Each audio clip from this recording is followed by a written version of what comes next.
તો આપણે last lecture ની અંદર જે અંગિકાઓ ને હમણાં આપણે જે ચર્ચા કરી ચૂક્યા છીએ એમાંના મેં પહેલા જ કીધું તમને કે એનું સ્થાન, એની રચના અને એનું કાર્ય, આ બાબત એમાં ખાસ અગત્યની છે. 3 તમારે દરેક અંગિકામાં 3 બાબત યાદ રાખવી ફરજિયાત જરૂરી છે.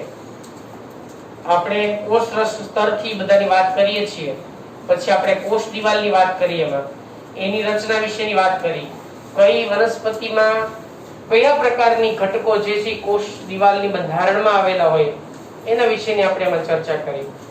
પછી અંગિકાની વાત કરી આગળ, તો આપણે એમાં અંતઃપટલમય તંત્ર સાથે સંકળાયેલી અંગિકાઓ વિશેની ચર્ચા પછીથી શરૂ કરી હતી, જેમાં આપણે એક અંગિકાની વાત પૂરી કરી છે અને એ છે અંતઃકોષ રસજાળ, જે કોષ કેન્દ્રની બાહ્ય સપાટી સાથે જોડાયેલી હોય, કોષ રસમાં બધે જ ફેલાયેલી આપણને પથરાયેલી જોવા મળતી હોય છે. એના ઉપર રિબોઝોમ આવેલા હોય, એના આધારે એના પેટા પ્રકાર બે પાડવામાં આવે, બરાબર. પછી એવી જ રીતે એના કાર્ય અને એના બંધારણીય ઘટકો વિશેની પણ આપણે એની અંદર ચર્ચા કરી ચૂક્યા છીએ. હવે એના પછીની અંતઃપટલમય તંત્ર સાથે સંકળાયેલી બીજી અંગિકા એ છે ગોલ્ગી કાય, એના વિશેની ચર્ચા કરશું હવે. તો સેકન્ડ એના પછીની બીજી અંગિકા જે છે એ છે ગોલ્ગી કાય. આને આપણે ગોલ્ગી કોમ્પ્લેક્સ તરીકે પણ ઓળખવામાં આવે છે, બરાબર. આને ગોલ્ગી સંકુલ તરીકે પણ ઓળખવામાં આવે છે. ગોલ્ગી સંકુલ, ગોલ્ગી કાય તો નામ છે તેનું, પણ સંયુક્ત રીતે એને ગોલ્ગી સંકુલ પણ કહેવામાં આવે છે. તો આ ગોલ્ગી કાય જે છે, સૌથી પહેલા આપણે થોડી પ્રાથમિક વાત કરીએ, પછી આપણે એની રચના વિશેની ચર્ચા કરીએ. તો સૌથી પહેલી વસ્તુ કે ગોલ્ગી કાયની શોધ સૌપ્રથમ કોણે કરી? તો એમાં એક વૈજ્ઞાનિક, ઇટાલિયન વૈજ્ઞાનિક, અને એનું નામ છે કેમેલિયો ગોલ્ગી. એના નામને આધારે આનું પણ નામ આપ્યું ગોલ્ગી કાય, બરાબર. તો ઇટાલિયન વૈજ્ઞાનિક, યાદ રાખજો ઓબ્જેક્ટિવ પ્રશ્ન, ઇટાલિયન વૈજ્ઞાનિક જેનું નામ છે કેમિલો ગોલ્ગી, એને વર્ષ 1898 માં ઘુવડના ચેતાકોષમાં, શેમાં અભ્યાસ કર્યો તો? ઘુવડ પક્ષી જોઈ ને બધા, આ ઘુવડ જે છે એના ચેતાકોષની અંદર એને ગોલ્ગી કોમ્પ્લેક્સ અથવા ગોલ્ગી કાયને સૌપ્રથમ નિહાળ્યો અથવા તેમાં જોયો, બરાબર. ક્યારે જોયો? 1898. તો આપણે એના વિશે વાત કરીએ કે સૌપ્રથમ ઇટાલિયન વૈજ્ઞાનિક, બરાબર, ઇટાલિયન વૈજ્ઞાનિક જેનું નામ છે કેમિલો ગોલ્ગી. આ કેમિલો ગોલ્ગી નામના જે વૈજ્ઞાનિક છે એ વૈજ્ઞાનિક દ્વારા કયા વર્ષની વાત કરી છે અહીંયા?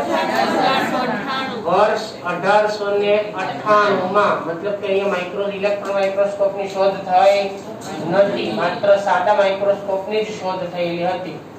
એ સમયે એને ઘુવડ નામનું જે પક્ષી છે એ ઘુવડના ચેતાકોષનો જ્યારે અભ્યાસ કરતો હતો, એ ચેતાકોષમાં સૌપ્રથમ વખત એને નિહાળવામાં આવી, બરાબર. નિહાળી એટલે જોઈ, એમાં સૌથી પહેલા અંગિકાને જોઈને, અને તેના આધારે એનું નામ જે છે એ વૈજ્ઞાનિકના નામ આધારે શું આપવામાં આવ્યું? ગોલ્ગી કાય અથવા ગોલ્ગી સંકુલ તરીકે, ગોલ્ગી કોમ્પ્લેક્સ તરીકે એને ઓળખવામાં આવે છે. તો વૈજ્ઞાનિકના નામને આધારે એનું નામ આપવામાં આવ્યું છે. ઘુવડના ચેતાકોષમાં એને એનો અભ્યાસ કરેલો છે. હવે ગોલ્ગી કાયની રચના વિશેની આપણે સમજૂતી મેળવી. પણ રચના વિશેની સમજૂતી મેળવતા પહેલા તમારે બધાએ મારી સાથે આકૃતિની દોરવાની છે, બરાબર. યાદ રાખજો, એટલે પાછળથી ખોટો સમય બગડે નહીં. આકૃતિ કેમ દોરવી એ હું તમને શીખવાડતો જાઉં છું. તમારે બધાએ મારી સાથે એની આકૃતિ દોરવાની થશે. ચાલો, તો આપણે એની રચના વિશેની જે વાત કરીએ છીએ એમાં બે ભાગ આપણને જોવા મળશે. આમ તો મુખ્યત્વે એની રચનામાં મૂળભૂત રીતે 3 ભાગ હોય.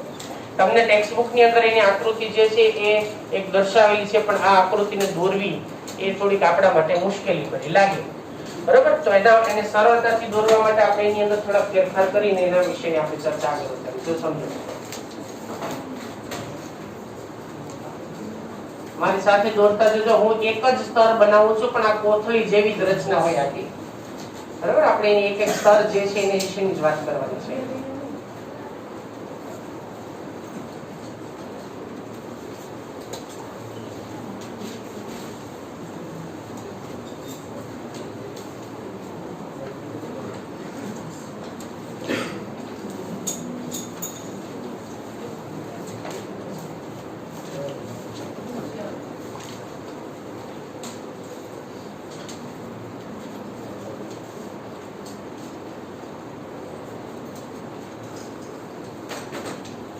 દેખાય છે કે મેં પાછળથી મોટી દોરો થોડી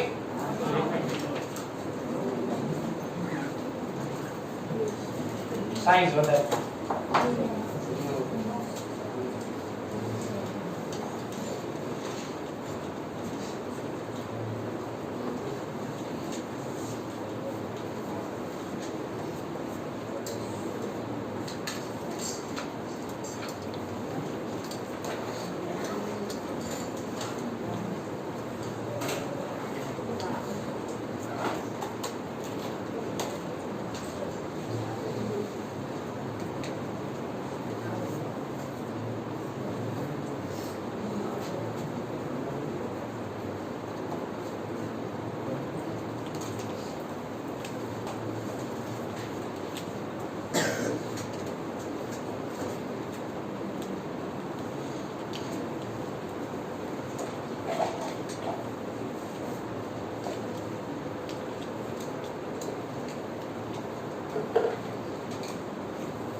દોરાઈ ગઈ. ચાલો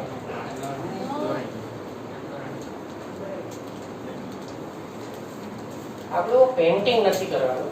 બાયોલોજી ની અંદર એક વસ્તુ યાદ રાખજો, આપણે બહુ પેન્ટર મોનાલિસા જેવું પેઇન્ટિંગ નથી કરવાનું, બરાબર? વર્લ્ડ ફેમસ પેઇન્ટર હતો મોનાલિસા.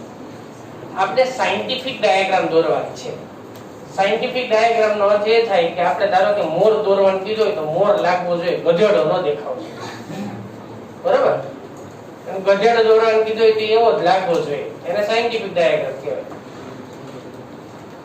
બરાબર? એટલે એમાં આપણે પછી એને કઈ એક્ઝેક્ટ એવો જ શેપ ને રંગ ને રૂપ ને આકાર આપવાની બહુ જરૂર નથી. લાગવી જોઈએ, બધા ભાગો આવી જવા જોઈએ, કેવી આકૃતિને સાયન્ટિફિક ડાયાગ્રામ કહેવાય. બાયોલોજી ની અંદર આ બાબતને ખાસ તમે ધ્યાનમાં રાખો, બરાબર?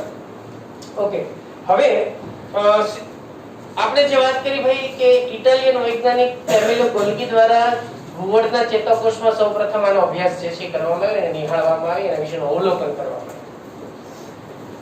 આવ્યું. હવે આનો બંધારણીય એકમો કયા કયા છે અથવા તો કયા કયા ભાગની બનેલી છે? આપણે અહીંયા અમુક ભાગ તમને જોવા મળે છે, એનું નામ નિર્દેશન કરશો એટલે આપણને ખ્યાલ આવે. સૌથી પહેલા જે ગોલ્ગી કોમ્પ્લેક્સ અથવા ગોલ્ગી કાયની જે રચના છે એમાં મુખ્ય ભાગ જે છે એ છે સિસ્ટરની. આ જે તમને દેખાય છે ને, આ બધી થપ્પીઓ જેવી જે રચના દેખાય છે ને, એને સિસ્ટરની કહેવાય. શું કહેવાય એને? સિસ્ટરની. એટલે આ જે બધો ભાગ તમને એમાં જોવા મળે બરાબર, એને સિસ્ટરની તરીકે ઓળખી શકાય. આ ભાગને સિસ્ટરની કહેવાય. બરાબર, આ સિસ્ટરની છે. આખી જે રચના આપણને જે જોવા મળે છે આને સિસ્ટરની કહેવાય. હવે આ ગોળ પુટ્ટિકા જોવા મળે છે ને આપણને, એને વેસિકલ કહેવાય. શું કહેવાય? વેસિકલ. વેસિકલ. એમાં કેટલાક આ જે વેસિકલ છે એ વેસિકલ આની સાથે જોડાય અને ત્યાંથી એ સીધા અહીંયા બહાર આવશે. એટલે બે ભાગ થયા. એક અંદર દાખલ થાય. આ જે વેસિકલ છે ને, જો અહીંયાથી બહાર નીકળતા દેખાય છે તમને? બહાર નીકળતા દેખાય છે ને? એટલે આમાં હજી બહાર નીકળવાની શરૂઆત થાય. મેં એક પછી એક સ્ટેપ બતાવ્યો. જુઓ તમને, આ હજી બહાર અંકુરિત થવાની શરૂઆત થઈ. આ હજી થોડુંક એમાંથી વધારે બહાર આવ્યું. આ જો છૂટું પડવાની તૈયારીમાં છે, આ છૂટું પડી ગયું જો ને, તો આને મુક્ત વેસિકલ કહેવાય. આ વેસિકલ છે. હવે જો અહીંયાથી એન્ટર થાય, આની સાથે જોડાય, ત્યાંથી અંદરના ભાગે એન્ટર થશે, અંદર દાખલ થશે અહીંયાથી. ઓકે, એટલે આપણે એના અહીંયાથી અંદર જોડતી એક આકૃતિ બતાવી. વિચારો, આ એને જોડાય છે. જે જોડાય, જે અંદર દાખલ થાય, આની અંદર દાખલ થશે, એને પ્રાથમિક વેસિકલ કહેવાય. અથવા એ અંદર દાખલ થાય છે હજી, બરાબર, એટલે એને પ્રાથમિક વેસિકલ કહેવાય. શું કહેવાય? આને પ્રાથમિક વેસિકલ. આ વેસિકલ એ વાસ્તવિક રીતે એક પુટ્ટિકા છે, બીજું કાંઈ નથી. વેસિકલ શું છે? પુટ્ટિકા જેવી રચના છે. અહીંયા તમે જુઓ, આ ધીમે ધીમે એમાંથી પસાર થઈ અને એમાં પરિવર્તનો થાય બધા, અને બહાર મુક્ત થાય છે. તો આ જે બધા મુક્ત થયા ને બહાર, એને દ્વિતીયક વેસિકલ કહેવાય. કયા કહેવાય? એને દ્વિતીયક વેસિકલ. આને આપણે કહેવામાં આવે છે દ્વિતીયક વેસિકલ. તો એનો અર્થ એવો થયો ને ભાઈ કે આના બંધારણમાં બે મુખ્ય ભાગો તો થઈ ગયા, બરાબર. એક કોણ છે? તેના બંધારણમાં જે ઘટકો છે એમાં એટલે કે તેના બંધારણમાં કોણ કોણ છે? એક તો સિસ્ટરની, મુખ્યત્વે છે સિસ્ટરની. બીજું કોણ છે? વેસિકલ. હવે ત્રીજું જો ભાઈ, આ સિસ્ટરની જે દિવાલ છે ને, કોથળી જેવી રચના, તમે ટેક્સ્ટ ઉપર 3D ડાયાગ્રામ આપેલું છે ને ખરી? એમાં એની 3D ડાયાગ્રામમાં તમને કોથળી જેવી રચના દેખાય. કેમ કોથળી હોય એવી રચના એની અંદર તમને જોવા મળશે. આ જે રચના છે ને, એને શું કહેશું આપણે? એને ટ્યુબ્યુલ્સ કહેવાય. શું કહેવાય એને? ટ્યુબ્યુલ્સ. એટલે આની દીવાલ, જે અંદરની જે દિવાલો છે ને, એને ટ્યુબ્યુલ્સ કહેવાય. શું કહેવાય એને? ટ્યુબ્યુલ્સ. એટલે એમાં ટ્યુબ્યુલિન હોય દીવાલ.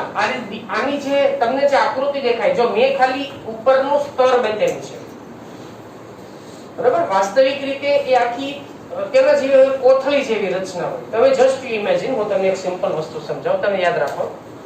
તમારી પાસે એક પ્લાસ્ટિકનો લાંબો એક પટ્ટો છે, પોલિથીનનો, એટલે કે આખો એક સળંગ પટ્ટો છે, કોથળી, જેમાં બે સ્તર છે. એક નીચેનું સ્તર છે, બીજું એની ઉપરનો સ્તર છે. આ છેડો બંધ છે, એક છેડો બંધ છે.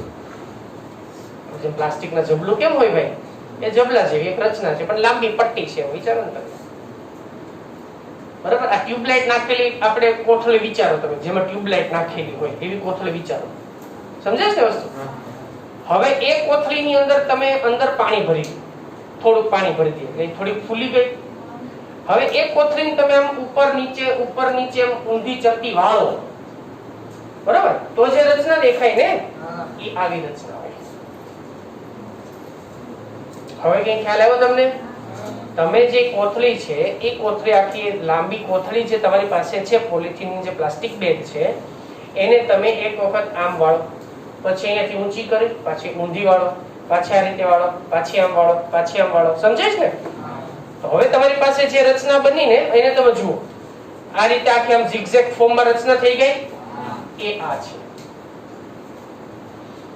એટલે મેં જે બતાવી માત્ર બહારની પટ્ટી બતાવી છે. સમજાય છે ને તમને? બાકી અંદર તો કોથળીનું સ્તર છે જ તે કે નહીં? એને શું કહેવાય? ટ્યુબ્યુલ્સ કહેવાય. શું કહેવાય એને? ટ્યુબ્યુલ્સ. વાસ્તવિક રીતે એનું પટલ છે, એ આવરણ છે. ટ્યુબ ફોર્મની અંદર, ટ્યુબ એટલે નલિકામય રચના છે. સમજી ગયા તમે? એટલે ટ્યુબ્યુલ્સ. તો એની અંદર આપણને એને લ્યુમેન તરીકે પણ ઓળખવામાં આવે છે. લ્યુમેન એટલે પડદો, પટલ, નલિકામય પટલ એટલે લ્યુમન્સ. ઇંગ્લિશ ટર્મિનોલોજી છે એના માટે, એને પટલ તરીકે ઓળખવામાં આવે છે. તો એની અંદર મુખ્યત્વે સિસ્ટર્ની અને વેસિકલ આ બે ભાગ હોય. આ તો એની અંદર આપણને જે જોવા મળે છે ટ્યુબ્યુલિન્સ અથવા ટ્યુબ્યુલ્સ જેને આપણે કહીએ છીએ, એ ટ્યુબ્યુલ્સ એટલે એની નલિકા રચના. ઓકે, આપણા માટે અગત્યના બે શબ્દ છે ખાસ, શું? સિસ્ટર્ની અને વેસિકલ. ચાલો, તો એના બંધારણમાં શું છે એ ખ્યાલ આવી ગયો. હવે મુખ્ય શેનું બનેલું છે? ગોલ્ગી કોમ્પ્લેક્સ, સિસ્ટર્ની અને વેસિકલ. તો હવે આના બંધારણીય ઘટકો કયા કયા છે એ પણ આપણે જોઈ લઈએ. ત્યાં બંધારણમાં કયા ઘટકો ભાગ લેતા હશે. તો આના બંધારણમાં, બરાબર, તેના બંધારણમાં બે વસ્તુ હોય. એક હોય પ્રોટીન અને બીજું હોય લિપિડ. તો કેટલા ટકા પ્રોટીન હોય ભાઈ આમાં? 52. લિપિડ કેટલા ટકા હોય? 40. બરાબર, લિપિડ કેટલા ટકા? 40%. અને પ્રોટીન કેટલા ટકા? 52%. આ પ્રમાણ વધીને 60% જેટલું હોઈ શકે છે. કોનું? પ્રોટીન. 52 થી 60. પણ આપણે ટેક્સ્ટબુક ની અંદરના શબ્દો ઉપર ખાસ ભાર આપશું. એમાં 52% જેટલું પ્રોટીન હોય ને 40% જેટલું લિપિડ. પણ એક જણાવી દો તમારી જાણ માટે, યાદ રાખજો, પ્રોટીનના માપની અંદર 52 થી 60% જેટલું આપણને પ્રમાણ જોવા મળે વાસ્તવિક રીતે. એટલે જો કદાચ તમને 52 થી 60 એવું પણ ક્યાંક તમારી જાણ માટે કહું, ટેક્સ્ટબુકમાં તમને કેટલા આપ્યું છે, પણ તમારી જાણ માટે તમને જસ્ટ સમજાવું છું કે જુદા જુદા પ્રકારના જે તે કોષની અંદર એની કઈ પ્રકારની જરૂરિયાત છે કે પ્રોટીનની કઈ પ્રકારની જરૂરિયાત છે, એના આધારે આનું પ્રમાણ 52 થી 60% જેટલું જોવા મળે છે. પણ સ્ટાન્ડર્ડ તમારે ઓપ્શન કયો વિચારવાનો? પણ જો 52 નો આપ્યું હોય ઓપ્શનમાં અને એની જગ્યાએ તમને 60 આપ્યું હોય તો તમારે ઓપ્શન કયો પસંદ કરવાનો? 60. આ તમારી જાણ માટે કહી દઉં છું, ઘણી વખત પૂછાય છે ને આવું એટલા માટે. તો હવે આપણને ખ્યાલ આવી ગયો કે એના બંધારણીય ઘટકો કયા કયા છે. તો બંધારણીય ઘટકો કયા કયા છે? એના પ્રોટીન અને લિપિડ. પ્રોટીન નું પ્રમાણ 52%, લિપિડ નું પ્રમાણ 40%. પ્રોટીન અને લિપિડ ને બનેલી ઘટકો કયા? સિસ્ટર્ની અને વેસિકલ. આટલું કમ્પ્લીટ. ચાલો, હવે આ સિસ્ટર્ની ની અંદર જે ઘટકો અંદરથી બહાર દાખલ થાય છે, અંદરથી બહાર જે ઘટકો નીકળે છે, તો જે એક જ્યાંથી પ્રવેશ કરે છે, જ્યાંથી એ બહાર મુક્ત થાય છે, એ બે ભાગોના ચોક્કસ નામ છે. એક જેને કહેવાય ટ્રાન્સ અને બીજો જેને કહેવાય સીસ. એક બહિર્ગોળ સપાટી ધરાવતી રચના છે, બીજી અંતર્ગોળ રચના. બહિર્ગોળ અને અંતર્ગોળ સપાટીય કરતા એ અંદર એન્ટર થાય છે અને બહાર નીકળે છે, આવા બે ભાગ છે. જો હવે બહિર્ગોળ રચના શેની છે? સીસ કે ટ્રાન્સ? સીસ. કેવી રચના ધરાવે છે સીસ? ટ્રાન્સ. તો આની અંદર કયો છેડો બહાર મુક્ત કરે છે ઘટકોને? અંતર્ગોળ સપાટી મુક્ત કરે છે, બહિર્ગોળ સપાટી. જ્યાંથી એન્ટર થાય ભાઈ એને શું કહેવાય? સીસ. બરાબર, જ્યાંથી એન્ટર થાય શું કહેવાય? જ્યાં બહાર નીકળે શું કહેવાય? ટેક્સ્ટબુકમાં ખાસ આ બે શબ્દો ઉપર ધ્યાન આપજો કે સિસ્ટર્ની અને વેસિકલની જે રચના છે એમાં હવે આપણે બે ભાગને પછી સમજીએ. પહેલા આપણે એની રચના વિશેની વાત કરી લઈએ. પહેલી આપણે વાત કરશું હવે એની અંદર સિસ્ટર્ની રચના. સિસ્ટર્ની જે છે એ શું છે અને શેની બનેલી છે અને એની અંદરનો વ્યાસ નલિકાઓનો કેટલો હોય છે? તો સૌથી પહેલા તો સિસ્ટર્ની જે છે એ બિંબ કે તકતી આકારની એક કોથળીમય રચના છે. બરાબર, સૌથી પહેલા સિસ્ટર્ની જે બિંબ કે તકતીમય એક રચના છે. હવે એનો જે કદ છે ને એ ખાસ અંડરલાઈન કરજો ટેક્સ્ટબુક ની અંદર બધા. બરાબર, જેનો કદ એટલે કે એનો વ્યાસ કેટલો જોવા મળે છે આપણને? તેનો વ્યાસ 0.5 μm થી 1.0 μm. આ ખાસ યાદ રાખજો. બરાબર, આટલો આપણને શું જોવા મળે છે? એનો વ્યાસ જોવા મળે છે. હવે બીજી વસ્તુ મેં હમણાં શું કીધું તમને કે એમાં છે ને વચ્ચે આપણે કેવું ઓલી કોથળીમાં પાણી ભર્યું હતું, યાદ છે ને? મેં તમને પ્લાસ્ટિકની બેગ સમજાય એમાં પાણી ભર્યું હતું ને, સેમ એવી જ રીતે આ સિસ્ટરની છે ને એની અંદર એક પ્રવાહી ભરેલું હોય. સિસ્ટરની અંદર શું ભરેલું હોય? પ્રવાહી. એ પ્રવાહીને નોડ્સ ફ્લુઇડ તરીકે ઓળખવામાં આવે છે. સિસ્ટરની અંદર શું ભરેલું હોય છે? પ્રવાહી ભરેલું હોય છે. સિસ્ટરની અંદર ભરેલા આ પ્રવાહીને નોડ્સ તરીકે ઓળખવામાં આવે છે. બરાબર? તો એ એક સેન્ટેન્સ હું તમને ઉમેરું છું કે સિસ્ટરનીમાં ભરેલા પ્રવાહીને નોડ્સ કહે છે. નોડ્સ. અહીંમાં પ્રવાહી ભરેલું છે. બરાબર? જે પ્રવાહીને શું કહેવામાં આવે છે? નોડ્સ તરીકે ઓળખવામાં આવે છે. હવે દરેકની અંદર સિસ્ટરની જે થપ્પીમય જે રચના આપણને જોવા મળે છે એની સંખ્યા દરેક પ્રાણી કોષ અને વનસ્પતિ કોષમાં જુદી જુદી હોય. બધામાં સરખી હોતી નથી. કાર્ય ઉપર આધાર રાખે છે. એટલે સિસ્ટરની સંખ્યા, બરાબર, જે સિસ્ટરની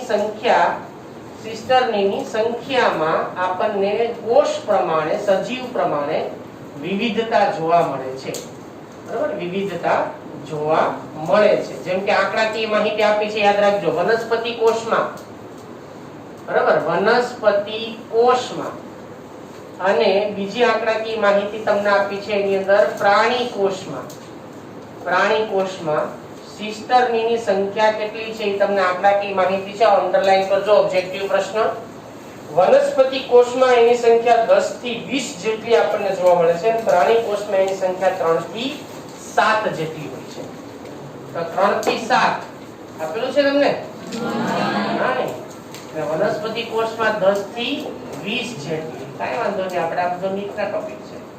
ન આપેલું હોય તો તમને માહિતી મળી ગઈ. ચાલો, વનસ્પતિ કોષમાં આ સિસ્ટરને અત્યારે કેટલી દેખાય છે? 1 2 3 4 5 6 7 છે ને?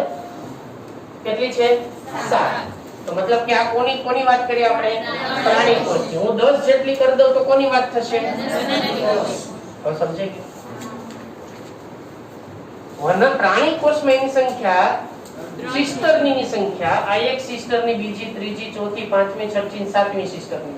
અહીં આપણે કોઈની અંદર 7 હોય, કોઈમાં 3 હોય, કોઈમાં 4 હોય, કોઈમાં 10 હોય, 20 જેટલી હોય. જો સિસ્ટરની સંખ્યા વધારે તો સમજવાનું કે કયો કોષ છે? વનસ્પતિ કોષ. અને સિસ્ટરની સંખ્યા સામાન્ય રીતે ઓછી તો પ્રાણી કોષ. આ યાદ રાખજો. તો આ કોના વિશેની વાત પૂરી થઈ? આપણે રિપીટ કરીએ, આપણે જસ્ટ સમજી લઈએ વખત, ફરી વખત. સિસ્ટરની એટલે મેં તમને હમણાં જે કીધું એમ કે ભાઈ ચપટી તકતીમય કે સામાન્ય રીતે બીમ આકારની જે સામાન્ય ચપટી રચના આપી જે છે, પ્લાસ્ટિકની બેગ જે વાત કરી મેં, એ તમારે યાદ રાખો. પછી આપણે ફોલ્ડ કરી લઈએ. ઊંધી ચત્તી ફોલ્ડ કરીને રાખીએ આપણે સામે. બરાબર?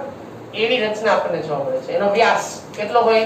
0.5 થી 1 માઇક્રોન. જો હવે તમે જુઓ, વચ્ચેના ભાગમાં એનો વ્યાસ ઓછો છે ને, છેડાઓ તરફ જોશો તો એનો વ્યાસ વધારે છે. હવે સમજી ગયા? સિસ્ટરની અંદર વચ્ચેના ભાગથી છેડાના ભાગ તરફ જતા વ્યાસમાં ફેરફાર થાય છે. તો અહીંયા આપણે એની વાત કરી છે કે એનો વ્યાસ 0.5 માઇક્રોમીટર થી લઈ અને 1 માઇક્રોમીટર સુધીનો હોઈ શકે છે. બરાબર? હવે એની સંખ્યામાં પણ વિવિધતા જોવા મળે છે. કે આની અંદર અલગ અલગ વનસ્પતિ કોષ હોય કે પ્રાણી કોષ હોય, એની સંખ્યામાં પણ આપણને વિવિધતા જોવા મળે છે. તો આ કોના વિશેની વાત થઈ? આપણે સિસ્ટર. પહેલું કામ પતી ગયો. હવે બીજું કામ કોની વાત વિશે ચર્ચા કરશું? એનો મુખ્ય ભાગ બીજો કોણ? વેસિકલ. ચાલો એના વિશે વાત. તો હવે અહીંયા મેં તમને શું કીધું? ભાઈ વેસિકલ જે છે એના 2 પ્રકાર છે. એક કયો પ્રકાર? પ્રાથમિક. અને બીજો કયો પ્રકાર? દ્વિતીય. બરાબર? એટલે ગોલ્ગી કાયની અંદર વેસિકલની જે રચના છે એ દરેક પ્રાણીઓ, મતલબ વનસ્પતિ અને પ્રાણી કોષની અંદર આપણે થોડી કુટિકીય પ્રકારની રચનામાં વિવિધતા જોવા મળતી હોય છે. તો સૌથી પહેલા તો એની રચનાની વાત કરીએ કે વેસિકલ એ કુટિકામય ગોળાકાર રચના છે. ગોળાકાર રચના છે સૌથી પહેલી વસ્તુ. જેના કદમાં ફેરફાર અથવા તો કદમાં વિવિધતા જોવા મળે છે. ચલો, તમને વેસિકલ નું કદ આપ્યું છે, એમાં નથી આપ્યું, આપણે નોંધ કરશું. વેસિકલ નું કદ બહિર્ગોળ શીશ ઉપર, બહિર્ગોળ શીશ ઉપર તેનું કદ બહિર્ગોળ શીશ, બરાબર, બહિર્ગોળ શીશ પર આવેલા વેસિકલ નું કદ, આવેલા વેસિકલ નું કદ 400 એંગસ્ટ્રોમ થી 500 એંગસ્ટ્રોમ સુધી નું હોય છે. આંકડો યાદ રાખજો. હવે તમે શું કીધું, કયા ભાગ ઉપરની વાત કરી એને? બહિર્ગોળ શીશ, બહિર્ગોળ શીશ એની વાત કરી છે. કોની વાત કરી? બહિર્ગોળ શીશ એના ભાગની વાત કરી છે. તો બહિર્ગોળ શીશ ઉપરની રચના કેવી થઈ એની? કેટલા એંગસ્ટ્રોમ ની થઈ? 400 એંગસ્ટ્રોમ થી 500 એંગસ્ટ્રોમ ની આપણને રચના એની અંદર આવેલી જોવા મળે છે.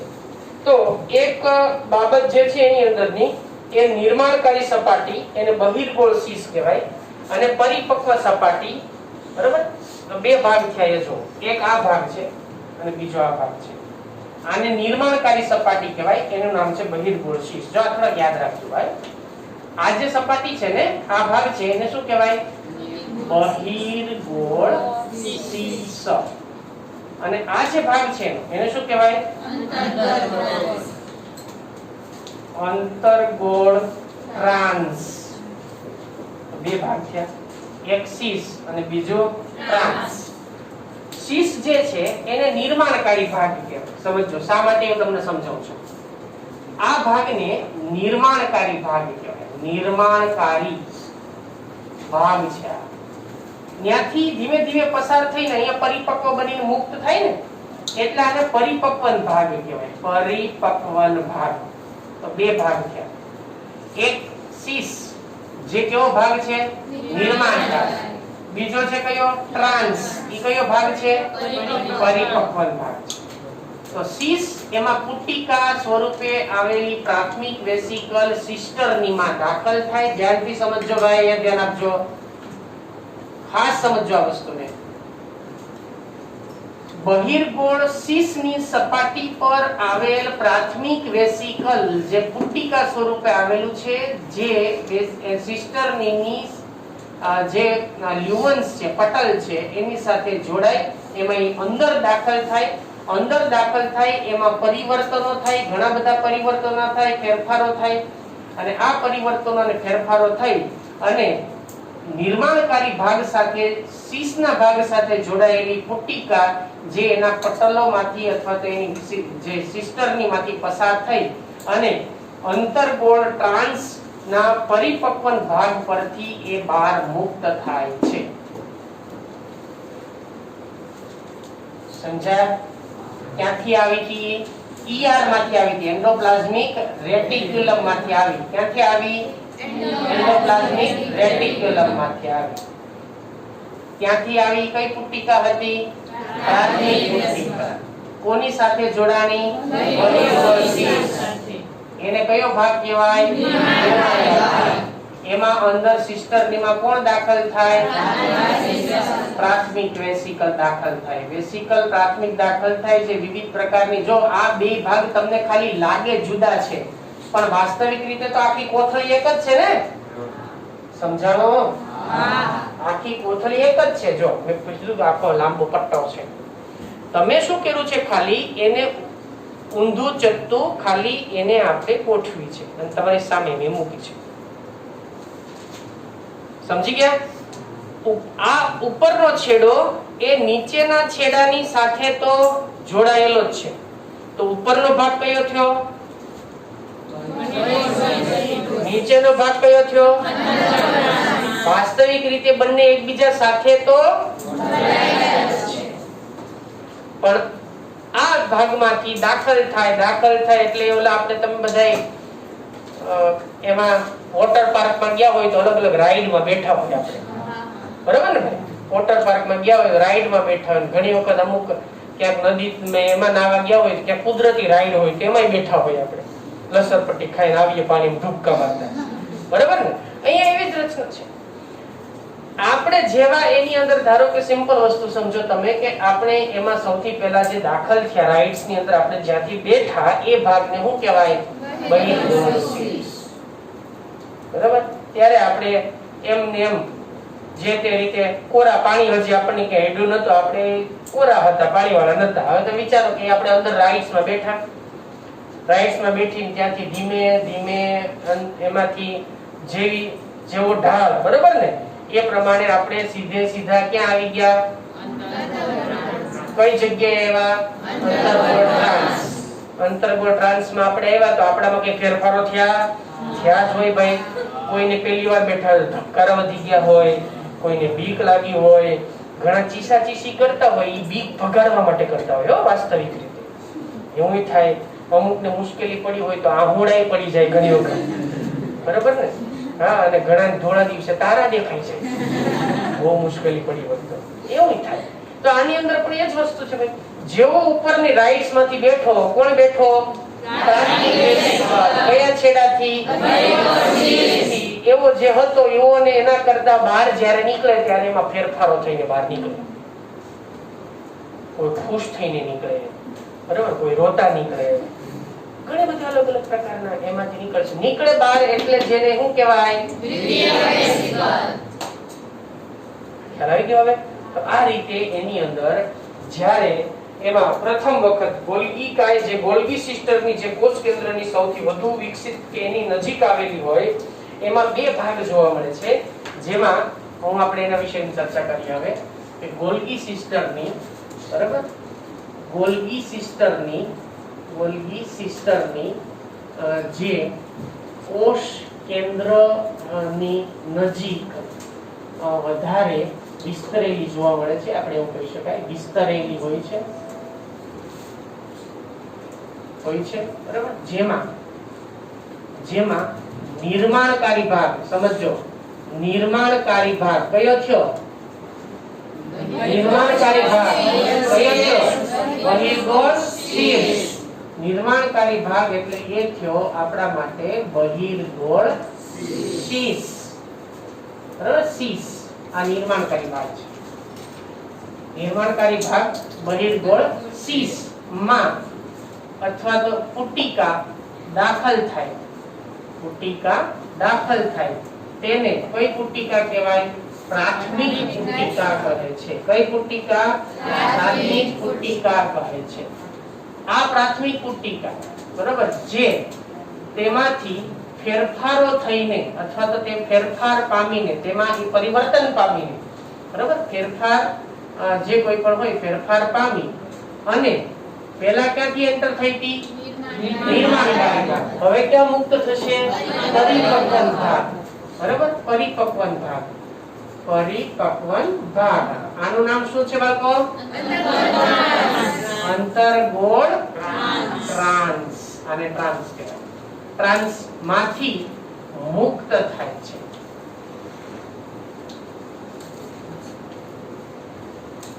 કમ્પ્લીટ ને ભાઈ બધાને સમજાઈ ગયું? ઓકે. હવે આ જે પરિપક્વન પામીને અહીંયાથી મુક્ત થઈ છે, જેને શું કહેવામાં આવે છે? જેને દ્વિતીય વેસિકલ કહે છે. જેમાં હવે એમાં શું ભરેલું છે? તો કે વિવિધ ઉત્સેચકો, ખનિજ તત્વો, પાચક પદાર્થો, પાચક ઘટકો વગેરે એમાં આવેલું હોય છે અથવા તેમાં ભરેલું હોય છે. પુટિકામાં અંદર, બરાબર, ભરેલું હોય છે. તો હવે તમને ખ્યાલ આવી ગયો ક્યાંથી એન્ટર થઈને ક્યાં મુક્ત થાય છે, બરાબર. આ બાબત વિશે આપણે બધાને હવે ખ્યાલ આવી ગયો છે કઈ રીતે અંદરથી બહાર રીતે આપણને નીકળતી હોય છે. પણ આ એક વસ્તુ ખાસ ઉલ્લેખ કરજો કે નિર્માણકારી બહિર્ગોળ શીર્ષ અને પરિપક્વન ભાગ અંતર્ગોળ ટ્રાન્સ એકબીજા સાથે જોડાયેલા હોય છે. આ ખાસ ધ્યાનમાં રાખજો, બરાબર. એટલે હું સીધો લખી રાખું કે શીર્ષ અને ટ્રાન્સ ના અથવા તો ટ્રાન્સ ના ભાગો એકબીજા સાથે જોડાયેલા હોય છે, એકબીજા સાથે જોડાયેલા હોય છે. તો જે મેં વાત તમને કરી બધી મેં અહીંયા લખી દીધી છે કે કઈ કઈ પ્રકારે એમાં શું આપણને થતું જોવા મળે છે, એ બધી વસ્તુ આપણે અહીંયા ચર્ચા કરી લીધી છે. ઓકે, હવે લાસ્ટ છેલ્લો આપણે જોશું એનું કાર્ય એટલે શું. કાર્ય શું છે, શા માટે ભાઈ એમાં આવું બધું થાય, શું કામ કરે છે. ચાલો લાસ્ટ છેલ્લું કાર્ય. તો શું કાર્ય છે એનું? ગોલ્ગી પ્રોટીન અને ગોલ્ગી લિપિડ ના નિર્માણ. શું કાર્ય છે? ગોલ્ગી પ્રોટીન અને ગોલ્ગી લિપિડ. ગોલ્ગી પ્રોટીન બરાબર અને ગોલ્ગી લિપિડ નું નિર્માણ. આ એનું મુખ્ય ટાર્ગેટ અને મુખ્ય કાર્ય. એ ગોલ્ગી પ્રોટીન અને ગોલ્ગી લિપિડ નું નિર્માણ કરે છે. અને બીજી વસ્તુ કે ER માંથી, ER એટલે સમજી ગયા ને, ER એટલે શું? એન્ડોપ્લાઝમિક રેટિક્યુલમ માંથી શું દાખલ થયું છે? પુટિકા. બરાબર, એટલે સમજો તમે. જો અહીંયા મેં તમને શું કીધું કે આ કોષ કેન્દ્રની નજીક વિસ્તરેલી છે. હવે અહીં ધ્યાન આપજો. ધારો કે આ એક કોષ છે, આ એનું કોષ કેન્દ્ર છે. ઓકે, ચાલો કોષ કેન્દ્રના ભાગની સાથે જોડાયેલી આ કોણ છે? અંતઃકોષ રસજાળ. કોણ છે? અંતઃકોષ રસજાળ. બરોબર એની નજીક ગોઠવાયેલું. બરોબર, એની નજીક ગોઠવાયેલું. ચાલો કોણ છે આ? ગોલ્ગી કાય. હવે સમજી ગયા કોણ છે આ? ગોલ્ગી કાય. તો પુટિકામય રચના પેલા ઉત્પન્ન શેમાં થાય? અંતઃકોષ રસજાળમાં. પછી ત્યાંથી ક્યાં આવે છે? ગોલ્ગી કાયના કયા ભાગમાં? બહિર્ગોળ. ત્યાંથી દાખલ થઈને ક્યાં મુક્ત થાય? અંતર્ગોળ ટ્રાન્સ. એટલે પરિપક્વ વિસ્તાર કયો? ટ્રાન્સ. અને નિર્માણકારી ભાગ કયો? તો એનો અર્થ એ થાય કે આનું બીજું કાર્ય શું છે ભાઈ? તો કે ER એન્ડોપ્લાઝમિક રેટિક્યુલમ માંથી મુક્ત થયેલી કઈ પુટિકાની વાત કરી? પ્રાથમિક પુટિકા. બરાબર, પ્રાથમિક પુટિકા ક્યાંથી દાખલ થાય? બહિર્ગોળ શીશ. બરાબર, જે બહિર્ગોળ શીશ માંથી દાખલ થાય, શીશ મારફતે દાખલ થઈ અને ક્યાં પરિપક્વ પામે છે? અંતર્ગોળ ટ્રાન્સ. બરાબર, ટ્રાન્સ માંથી પરિપક્વ બની મુક્ત થાય છે, જે મેં આગળ ઓલરેડી વાત કરી ચૂક્યો છું. બરાબર, શું થયું? એ ત્યાંથી મુક્ત થઈ ગઈ છે અને એમાં ઘણા બધા અલગ અલગ પ્રકારના ઉત્સર્ગ દ્રવ્યો અને સ્ત્રાવી ઘટકો આવેલા હોય, જેની મેં ઓલરેડી તમને વાત કરી કે એમાં વિવિધ પ્રકારના શું છે? ઉત્સેચકો, ખનિજ તત્વો, પાચક ઘટકો, આ બધા એમાં આવેલા હોય. તો ગોલ્ગી કાયનું બીજું કામ એ છે કે ER માંથી ઉત્પન્ન થયેલી પ્રાથમિક પુટિકાને પરિપક્વ બનાવી અને કોષ રસમાં મુક્ત કરશે. સમજાઈ ગયું બધાને? હા. પાકો? હા. લખી લો.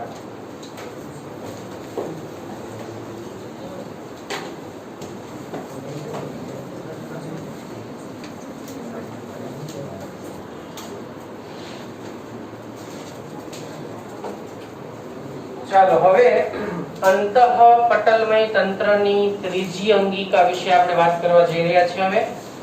અને ત્રીજી અંગિકા છે લાઇસોસોમ્સ. બરાબર, લાઇસોસોમ્સ. લાઇસોસોમ્સ ને આત્મઘાતી કોથળી પણ કહેવાય. આને આત્મઘાતી અંગિકા કહેવાય. ઘણી વખત પૂછે આવો શબ્દ હોય તો પણ આપણે ધ્યાનમાં રાખવું કે લાઇસોસોમ ને આત્મઘાતી અંગિકા પણ કહેવાય, આત્મઘાતી કોથળી પણ કહેવાય. અંગ્રેજીમાં એને સ્યુસાઇડ બેગ કહેવાય. શું કહેવાય? Suicide bag. બરાબર, એટલે આ પ્રકારની એમાં ભાઈ એને શા માટે એવું કહેવાય એના વિશે આપણે વાત કરીશું. સૌથી પહેલા ક્રિશ્ચિયન ડી ડુવે નામના એક વૈજ્ઞાનિક, યાદ રાખજો, સૌપ્રથમ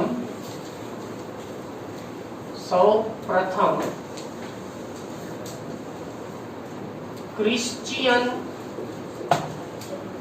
ડી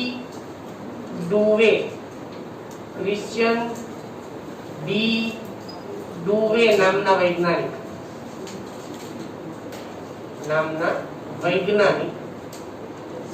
દ્વારા 1955 તેના વિશે અભ્યાસ કરવામાં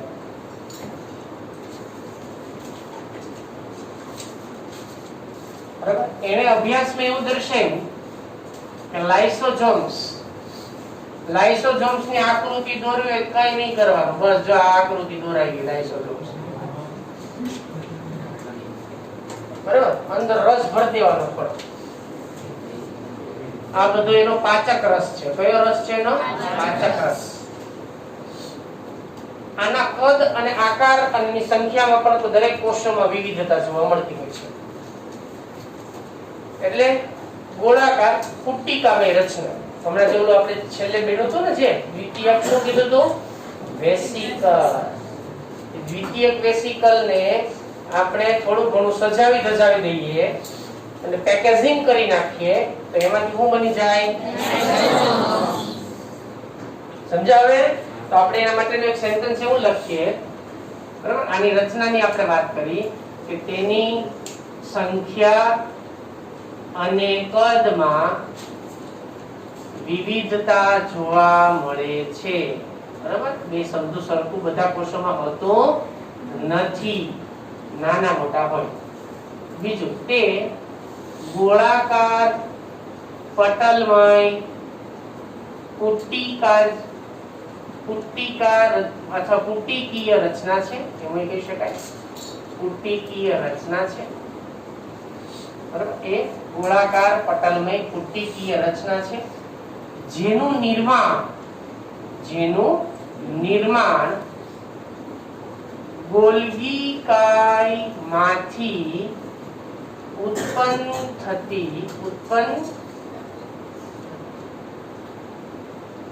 થતા કયા વેસિકલ કહેવાય ને? દ્વિતીયક વેસિકલના પેકેજિંગ. આ શબ્દ યાદ રાખજો ખાસ. શું શબ્દ છે?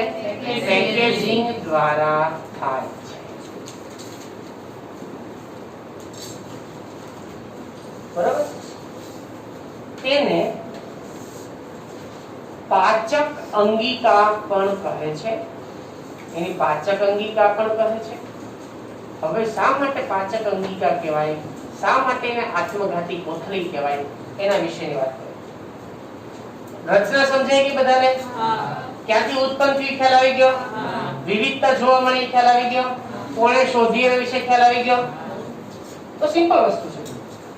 હવે આપણે વાત કરીશું કે આત્મઘાતી કેમ કહેવાય ભાઈ, બરાબર. તો એનું કારણ સમજ્યા. તેમાં હાઇડ્રોલાઇટિક ઉત્સેચકો આવેલા હોય છે. હાઇડ્રોલાઇટિક ઉત્સેચકો આવેલા હોય છે.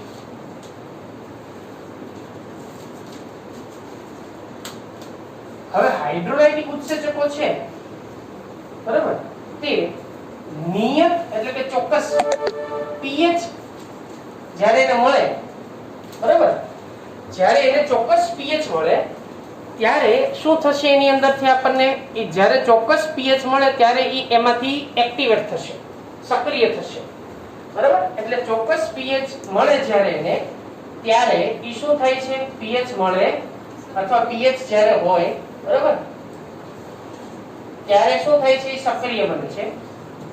ત્યારે એ સક્રિય બને છે. કોણ? ઉત્સેચકો. કેવા બને છે? સક્રિય બને છે. કઈ pH મળે ને?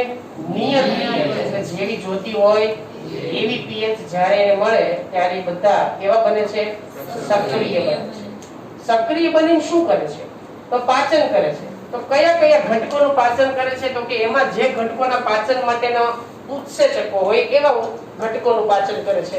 જેમ કે એટલે કે તેમાં લાઇપેઝ આ લિપિડનું પાચન કરે છે.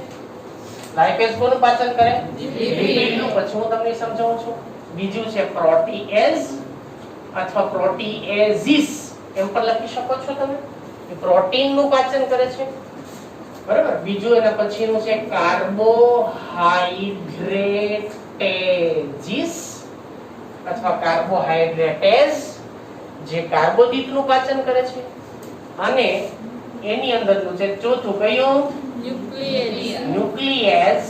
આ કોનું પાચન કરે છે ભાઈ? તો કે ન્યુક્લિક એસિડ જોઈ બધા એનું પાચન સાથે કરે છે. એટલે આ વગેરે ઉત્સેચકો તેમાં આવેલા હોય છે, બરાબર. આ બધા ઉત્સેચકો એમાં આવેલા હોય છે. હવે આ ઉત્સેચકો જે એમાં આવેલા છે એ કોનું પાચન કરે? આપણે કીધું તમને પ્રોટીએઝ કોનું પાચન કરશે? પ્રોટીનનું પાચન કરશે. પ્રોટીએઝ કોનું પાચન કરશે? પ્રોટીનનું પાચન કરશે, બરાબર. લાઇપેઝ કોનું પાચન કરશે? લિપિડનું પાચન કરશે. લિપિડનું પાચન, આ લિપિડના ઘટકોને ઓગાળી દેશે, પાચન કરી નાખશે. પ્રોટીએઝ જે છે, પ્રોટીએઝ અથવા પ્રોટીએઝિસ બધું એક જ નામ છે. ઈ કોનું પાચન કરે? પ્રોટીનનું પાચન કરે. આ લિપિડનું પાચન કરે. આ પ્રોટીનનું પાચન કરે. પછી કાર્બોહાઈડ્રેટેઝિસ અથવા કાર્બોહાઈડ્રેટેઝ એક જ નામ છે. ઈ કોનું પાચન કરે? કાર્બોદિત પદાર્થો એનું પાચન કરે. કાર્બોદિતનું પાચન કરશે. અને પછી આપણે વાત કરી કોણ? ન્યુક્લિયસ. તો ન્યુક્લિયસ જે છે એ કોનું પાચન કરશે? ન્યુક્લિક એસિડ નું પાચન કરશે. એટલે ન્યુક્લિક એસિડ એટલે કોણ? ડીએનએ ભાઈ અને આરએનએ ભાઈ, આ બે આવે એનું પાચન. હવે સમજો ભાઈ, આની અંદર એના રસ જે ભરેલો છે એ રસમાં ખતરનાક રસાયણો છે. ખતરનાક રસાયણો એટલે કોણ? Lipase, પ્રોટીએઝિસ, કાર્બોહાઈડ્રેટેઝિસ, nucleus. જેવી આત્મઘાતી કેમ શા માટે સમજો? પાચક અને પાચક જે આપણે એમાંની અંગિકા કહીએ છીએ, શા માટે? એટલા માટે કેમ કે જ્યારે આ અંગિકા જેવી લાઇસોસોમ્સ માંથી ગોલ્ગી કાયમાંથી જેવી લાઇસોસોમ્સ એ પેકેજિંગ થઈને આવે ત્યારે એ જે કોઈ પણ બીજી અન્ય અંગિકાઓના સંપર્કમાં આવશે, ત્યારે અન્ય અંગિકાના સંપર્કમાં આવે, કોષ કેન્દ્રના સંપર્કમાં આવે, કોષ દિવાલના સંપર્કમાં આવે, ગમે એના સંપર્કમાં આવે, બરોબર. એની અમુક સમયે એને જ્યારે ધડાકા સાથે, એટલે એમાં કે ફટાકડા નથી ફૂટતા હો, પણ એની દિવાલ તૂટી જાય. દિવાલ તૂટતા અંદર શું ભરેલો છે? Lipase, પ્રોટીએઝ, carbohydrate, nucleus. આ બધા બહાર કોષ રસમાં ફેલાય છે. આ તો કુવામાં ને નદીમાં ઝેર ભેળવા જેવી વાત થઈ. સમજો, નદીમાં ઝેર ભેળવો એટલે એક ઝેર ભરેલું ટેન્કર હતું એ તૂટી ગયું. તમે વિચારો, એને નદીમાં એનું ઝેર ભળી ગયું. કોષ રસની અંદર આ બધા ઘટકો એવા છે કે જે આનું પાચન કરી નાખશે. હવે તમે વિચારો કે બધી અંગિકા પ્રોટીન ને લિપિડ ની બનેલી, કાર્બોદિત ની બનેલી છે કે નહીં?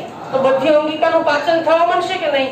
એટલે પોતે તો ફૂટી ગઈ, પણ કે હું જાઉં પણ બીજાને લેતી જાઉં, એકલી તો ન જાઉં. એટલા માટે ઈ કોષની બીજી અંગિકાઓને પણ નુકસાન પહોંચાડે છે, એનું પણ પાચન કરી નાખશે. એટલે એને શું કહેશો આપણે? એટલે ઓલો સુસાઇડ બોમ્બ નથી, અમુક જે સુસાઇડ બેગ હોય, અમુક જે એવા ભાઈ સુસાઇડ બોમ્બ અમુક જે હોય કે ભાઈ પોતાની પોતે તો એમાં બ્લાસ્ટ થશે બોમ્બ એટલે પોતે તો મરવાનો જ છે, પણ એની સાથે બીજાને પણ લઈને મરશે. એટલે આ કોથળી તૂટે એટલે એમાંથી રસાયણો મુક્ત થાય.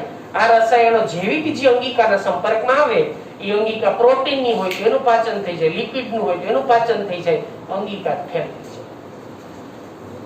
ધીમે ધીમે કોષ દિવાલ અને કોષ રસ્તર એ પણ આનું જ બનેલું છે ને, એ પણ ફેલ થઈ જાય. તો કોષ આખો ડિસ્ટ્રોય થઈ નાશ પામી ગયો બરાબર એટલા માટે આને કઈ અંગિકા કહેવાય આત્મઘાતી અંગિકા પણ કહેવામાં આવે છે ક્લિયર બધાને પણ ભાઈ આનો એક ફાયદો પણ છે હવે તમે વિચારો કે શું આપણા બધા જ કોષો સતત અને હંમેશા કાર્યરત રહેવાના છે નહીં અમુક સમયે કોષો મૃત પણ બને મળે કે નહીં તો મૃત કોષો જો આપણા શરીરમાં જમા થાય જ રાખે તો જીવન કરતા તો મૃત વધી જાય થાય ને એવું તો આવા મૃત કોષોનું પાચન કરવું હશે ને આ બહુ કામ લાગશે એટલે કયા કોષોનું પાચન કરી નાખશે મૃત કોષો પણ ક્યારેક મેં કીધું એમ ભાઈ ફૂકા ભેગું લીલું પણ બળે એ ગુજરાતી કહેવત છે આપણે હોય ને ફૂકા ભેગું લીલું બળે આની અંદર એવું છે કે મૃત કોષો જે નાશ પામવાના છે એ સારી વાત છે કે મૃત કોષો નાશ પામી જાય તો એની સાથે ક્યારેક જીવંત કોષો પણ નાશ પામે એટલે એને નુકસાન પહોંચાડશે તો આ રચના અને કાર્ય બરાબર કોના વિષયનો થયો બરાબર લાસ્ટ છેલ્લે જે આપણે વાત કરી નું કાર્ય જસ્ટ આપણે એમાં જોઈ લઈએ ખાલી તમને ટોપિક આખો પૂરો થશે બરાબર લાઇસોસોમ્સ જે છે એનું કાર્ય આત્મઘાતી કોથળી કેમ કહેવાય એનું કાર્ય શું છે તો કે એનું કાર્ય છે મુખ્યત્વે કે ભાઈ મૃત કોષો જે છે એ મૃત કોષોનું શું કરે છે એ પાચન કરે છે આ એક જ સારું કાર્ય છે બાકી બધું એનું નુકસાનકારક કાર્ય તરીકે જોવા મળે છે એટલે આ બધું એનું પાચન કરે બરાબર એટલા માટે એને શું કહેવાય આપણે એટલા માટે તેને આત્મઘાતી કોથળી કે સ્યુસાઇડ બેગ કહે છે ઓકે તો કોના વિશે ચર્ચા પૂરી થઈ લાઇસોસોમ